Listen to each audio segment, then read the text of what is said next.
A one-week study sharpens the view for downtown development. Marcheta Gillespie takes the helm of an international organization, and a simple pledge to conserve water really pays off. These stories and more coming up on the next Tucson City News in Review.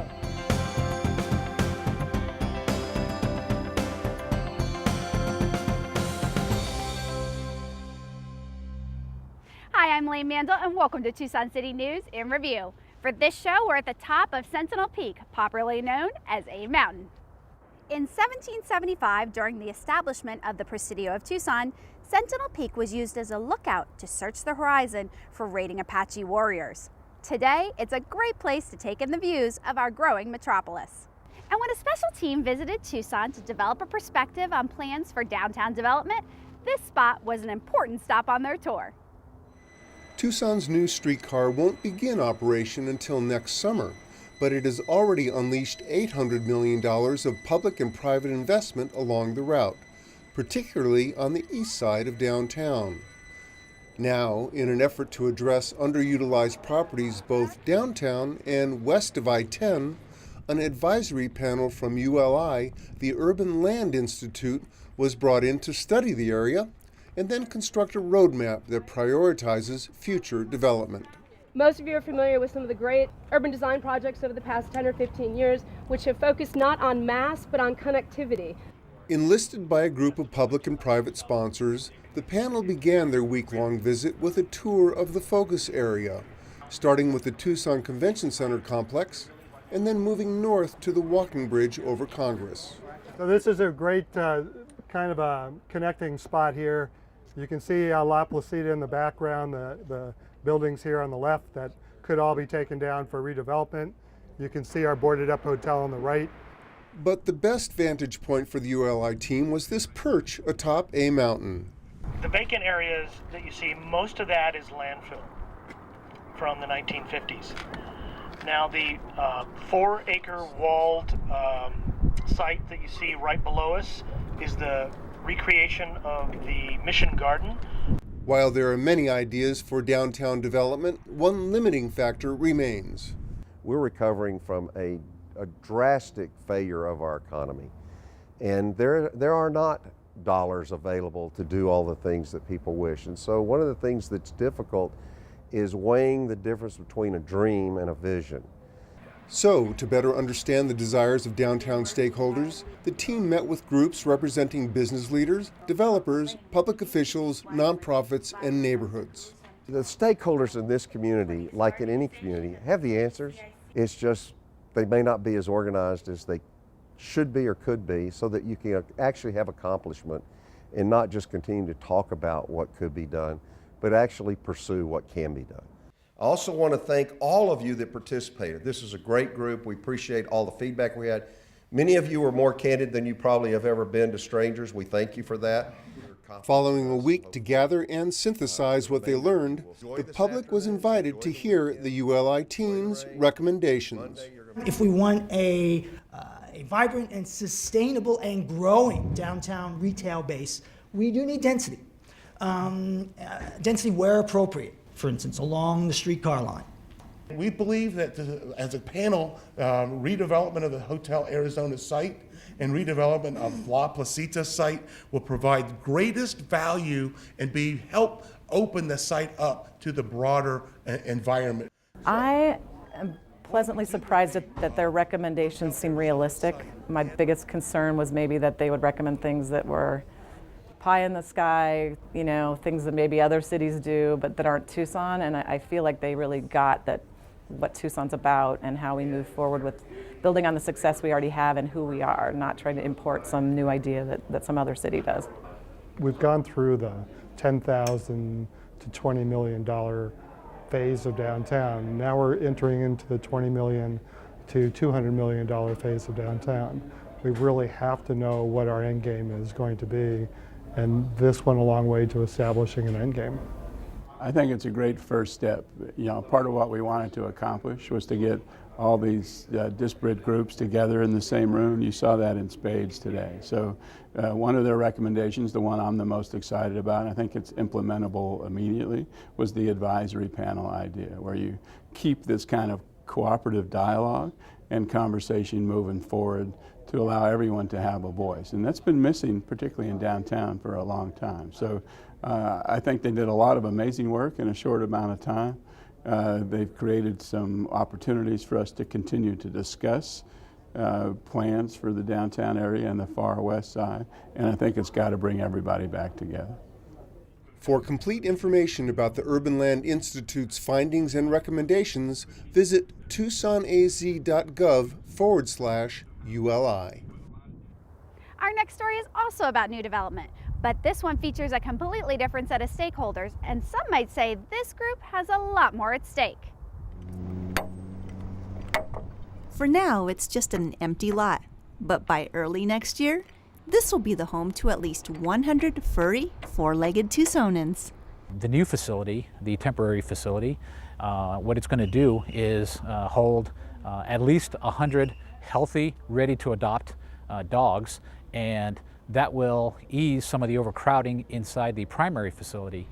A 60 by 120-foot tent will be erected, complete with heating, air conditioning, and essential creature comforts. So the dogs are going to be very comfortable. They're going to have beds, water, food, everything. And like I said, ready to go for adoption when people visit that new facility. The reason for the expansion is simple. Too many dogs and not enough kennels. Right now we have anywhere from 1, 2, 3, 4, but we've had up to 5 animals in a kennel. They're pretty large kennels to begin with, but we want to avoid the overcrowding. Ideally, having 1 or 2 animals per kennel would reduce the number of fights due to the competition for food and water. It would also minimize the spread of any diseases.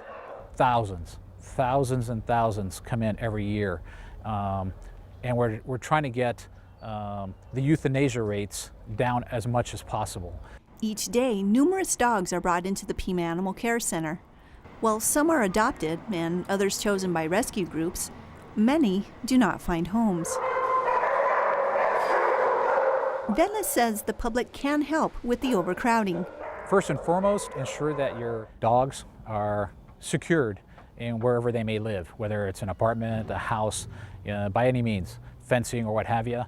And secondly, have your pet spayed or neutered.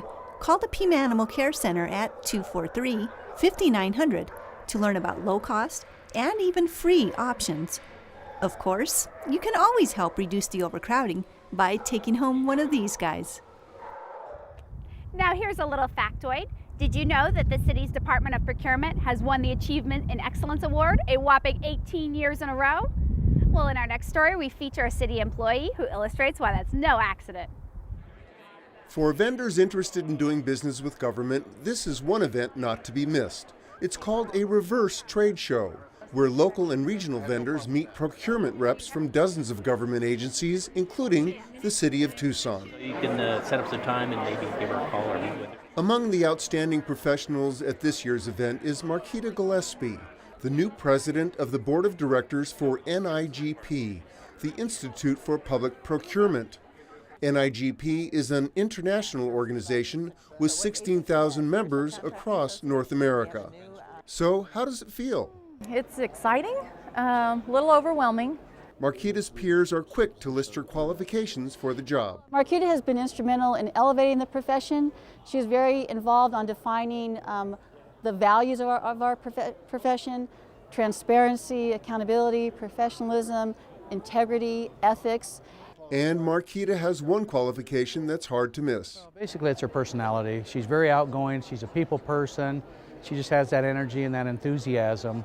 In her role, Marcheta will be the chief advocate for public procurement professionals, working to develop, promote, and support the work they perform in their communities. And that's very important for me personally, because I appreciate that while I'm in this role, it does create an opportunity for me to not only share good news about public procurement, but it also allows me to somewhat be an ambassador for the city of Tucson and all the great things we do here. And the main thing procurement does is, well, procure. So what is the city's most expensive recent purchase? By far, streetcar. That's a big challenge for us. It's a great opportunity for this community. Spearheaded by Marcheta, the city's procurement department worked with dozens of contracts and hundreds of contractors, subcontractors, and suppliers to build the system. It's very exciting. I get a lot of questions about how'd you do it, what's involved, and I can honestly say in my 22 years with the city, this is the most complex, most dynamic, most challenging, and most exciting project that we've been a part of. As NIGP's new president, Marcheta looks forward to sharing Tucson's experience with the streetcar with communities working on similar projects across North America.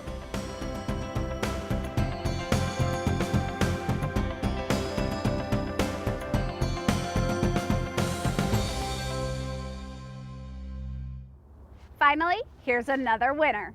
In this instance, an oath to conserve water has given one very lucky Tucsonan an opportunity to conserve a lot of gas.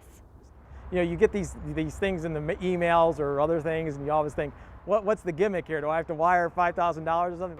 Ivan didn't have to wire any money to win this 2013 Toyota Prius, but he did make a pledge to conserve water as part of the National Mayor's Challenge. Ivan, congratulations to your new 2013 Prius. Thank you very much, sir.